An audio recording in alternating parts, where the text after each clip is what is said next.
welcome to my channel. The holidays are upon us. It's the season for hot soups, hot drinks, hot everything. So today I'm going to show you how to make champurrado. And champurrado, for those of you who don't know, it is a delicious hot and sweet and chocolatey. It's just perfection. It's one of those drinks that you have during the holidays, during family get-togethers. Champurrado screams family, friends. It is really good. I love it. It's one of my favorites. People usually have it in their tamales, sweet Mexican bread. It is delicious. You guys will love it. Just everything good in a little mug of goodness. And today I'm going to show you how to make just that. The ingredients you're going to need are evaporated coconut milk, piloncillo, which is it's just brown sugar in a rock form, a stick of cinnamon, chocolate. I'm going to use soy milk. You can totally use hemp milk. You can use coconut milk. You can use any milk you like. I like to use soy milk because it's creamy. We're also gonna need water and the star of the show, the corn flour, Maseca. This will give it that flavor that it's known for and the thickness that we know and love from champurrado. In a hot pan, you're going to add your corn masa and you're going to toast it. And by doing this, you're going to bring the flavor out, kind of like toasting spices. You really accentuate or bring out the flavor in the spice. So what we're doing here is just bringing the flavor out of the corn. So we're just going to toast it. It's just going to change color, and that's when you know you're done. So you have to keep stirring it till it's toasty. And this also helps with clumping. Well, I don't know this for sure. It's just an old wives' tale that by toasting it, you help with the clumping. So there won't be any clumping on your champurrado. I personally like the clumps. I like that chunkiness in my mouth. Ooh.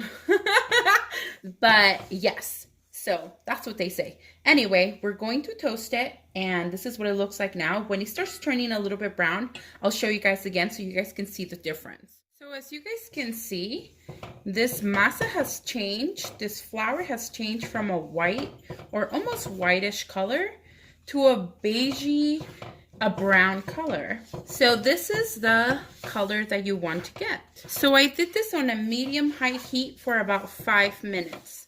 So now that this is toasted, we're gonna let this cool and we're going to do the next step. Okay, the next thing we're going to do is we're going to add our water. I have the 3 cups of water. I'm going to add our piloncillo, and this is going to take some time to break down. I'm going to add the stick of cinnamon, and I'm going to add the 3 bars of chocolate. Now, these you can find on Amazon, and I'm working on my Amazon list, so where you can find all the things that I start using on my recipes. I haven't done that yet, but I will soon. This is what it looks like. It's really hard. It's not just chocolate, it has like delicious spices in there that make it that chocolate that you just know it's from hot Mexican hot chocolate and champurrado. Anyway, this is what it looks like, but you can use any brand you like. I just grew up on this one, so this is the one I use. And I'm going to add the 3 bars in here. Now, I'm going to let this melt in these 3 cups of water, and I'll be right back. While our chocolate, sugar, water is all melting, to the masa we toasted, we're going to put it on a blender, or you can do it by hand and just mix it. You basically want to get rid of all the clumps. I just rather do it in the blender, so that's what I'm going to do. I'm going to add 2 cups of milk, any milk you choose. 1 and a 2. And now I'm going to blend it. I just blended it, and it's still too thick. I'm going to add another cup of milk to smooth it out a bit, so when I pour it in, it's a lot easier to mix in. A cup of milk in here, and that should do it. And now we blend some more. So now it's a lot more smoother. So what we blended our masa with the milk. Our chocolate and our piloncillo are almost melted. just need a little bit more. Once it's all melted, then we can add the rest of our ingredients. Now, you guys, I don't know if you guys have heard agua para chocolate, which is just basically a hot chocolate made with water instead of using milk. This would be it right here, obviously with a lot more water, but this would be it. Now we're going to add our masa milk mixture. This is going to thicken it. Gotta get it all in there. We're going to mix this in.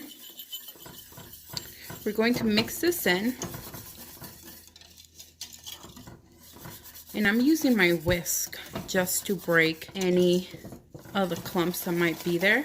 But now, see how it's really thick? Now we need to add our milk and our water.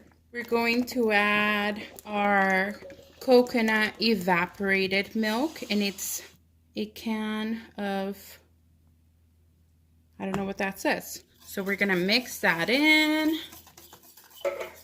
Then we're going to add our plant milk, which mine is soy milk. I'm going to need 1 and 2. And now I'm going to add the water. This is the water. I just used the milk cup, but it's the water. Now at this point, we're gonna whisk everything in.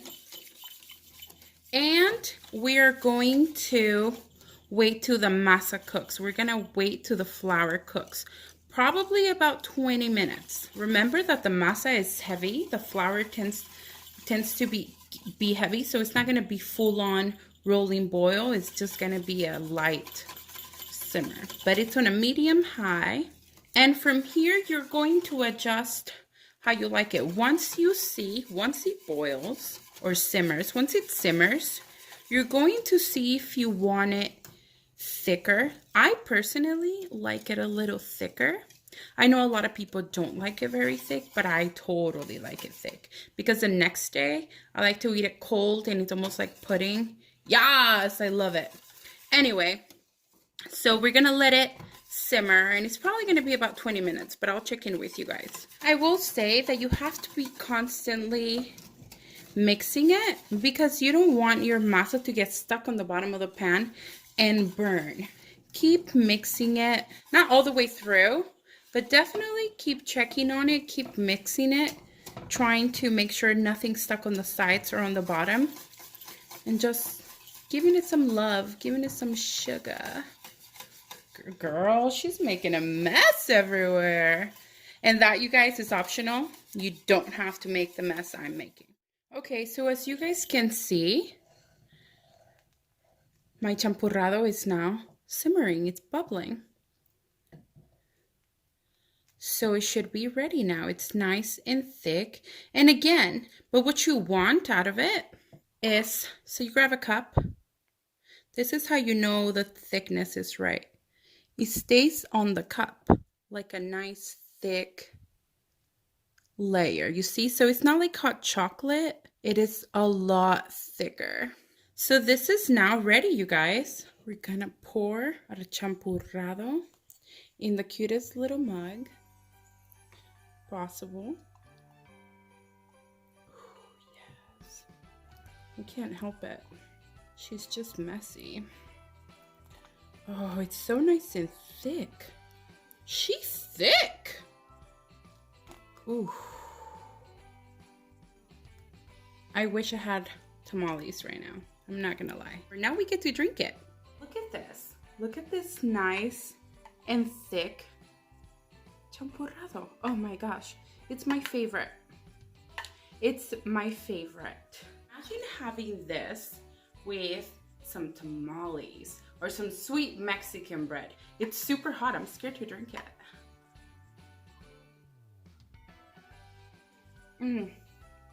Oh yeah, it's really hot. It's really hot. It's so delicious. It's nice and thick, just like we like it. It is super hot. It is so chocolatey and thick and creamy and everything good. It's so hot. Oh, it's so good. It is still so hot, I'm scared to drink it.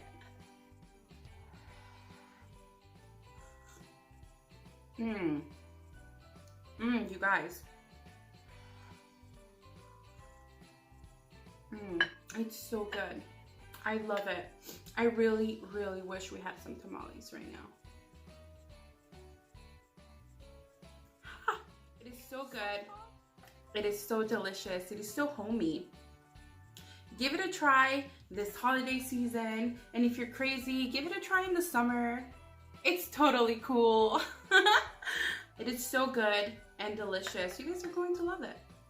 Thank you guys so much for watching. I hope you enjoyed this video. If you did, please don't forget to subscribe, like, and share. I'm SaharBelle, and this is Learning Everything with SaharBelle. I'll see you next time. Bye. Jingle ladies, all the jingle ladies, all the jingle ladies.